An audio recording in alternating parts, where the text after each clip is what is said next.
Hey gang, it's me, Dr. Steve, and once again we've got some huge news breaking. President Trump has just dropped a political bombshell that's sending shockwaves through Wall Street and Washington.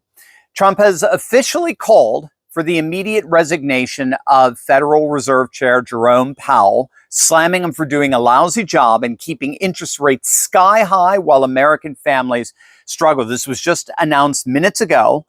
President Trump has taken to Truth Social, and he's demanding that Jerome Powell step down right now, immediately. Trump's message is clear. America needs lower interest rates and real economic growth, not more the same failed policies from the Fed that oversaw Biden's dithering economy. Now, the question, of course, here is what are Trump's options? Can he actually get rid of Powell? And what does this mean for your wallet? So I want to break that down for you.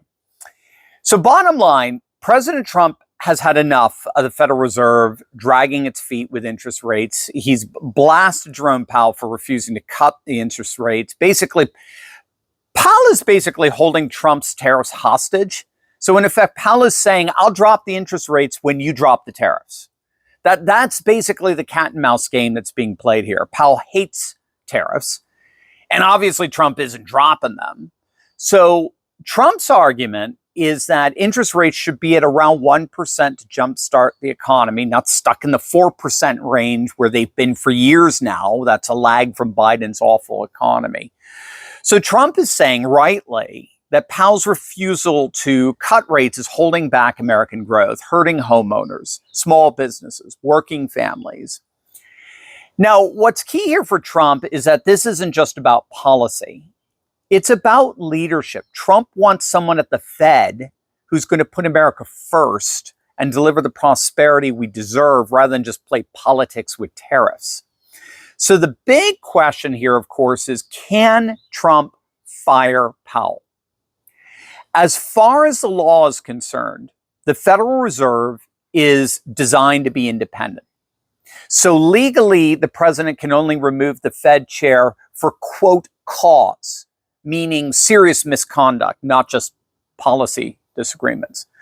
Now, interesting, right now as we speak, there is a Supreme Court case that could clarify or even expand presidential power to remove heads of independent agencies like the Fed. So the president has asked the nation's highest court in an emergency petition to endorse his decision to fire the board members of two other independent agencies. It's the National Labor Relations Board and the Merit Systems Protection Board. Now, for detractors, they're arguing that that is a direct attack on a 90-year-old Supreme Court precedent limiting the power of the president to dismiss independent agency board members, except in cases of neglect or malfeasance. If that precedent falls, Powell's firing could be a lot easier. If the court sides with Trump, it could set a precedent for firing Powell or future Fed chairs more easily. Right now, what Trump is doing is he's relying on good old-fashioned political pressure, ramping up public and congressional pressure, urging Republican lawmakers to grill Powell in hearings, calling for his resignation on Truth Social. So bottom line, right now, Trump can't just snap his fingers and fire Powell unless the courts give him that authority. But he can make Powell's life very uncomfortable and keep the pressure on until Powell either resigns or his term ends in 2026. So if that's the case, what can we expect from Trump's latest move here? Well, if Powell resigns, Trump gets to nominate a new Fed chair, likely someone who shares his America First vision and is committed to cutting interest rates to boost the economy. And already a lot of people are pointing to the likes of Scott Bessent, the amazing Treasury Secretary, who's 100% on board with Trump's America First economic policies. If Powell stays, Trump is going to keep up the attacks. He's going to use Powell as a symbol of everything wrong with the old guard in Washington, and this will fire up Trump's base and keep the economy front and center for the upcoming midterm elections. If the Supreme Court rules for Trump, Powell's gone. Trump will fire him in a heartbeat. Either way, Trump's announcement puts massive pressure on the Fed to start lowering rates and signals to voters that he is the only candidate willing to take on the entrenched establishment to fight for American prosperity. So why should this matter to you? Well, it's because the Fed's decisions on interest rates impact everything. They impact your mortgage, your car loan, your credit cards, your job.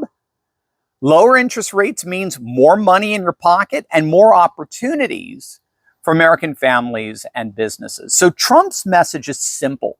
If you want a booming economy, you need bold leadership at the Fed, not more of the same failed policies. So let me know what you think. Should Powell resign? Should the president have the power to fire the Fed chair if they're hurting the economy? Drop your thoughts in the comments below and make sure you do not forget to like and subscribe and hit that bell for the latest updates. The fight for America's economic future is on. God bless.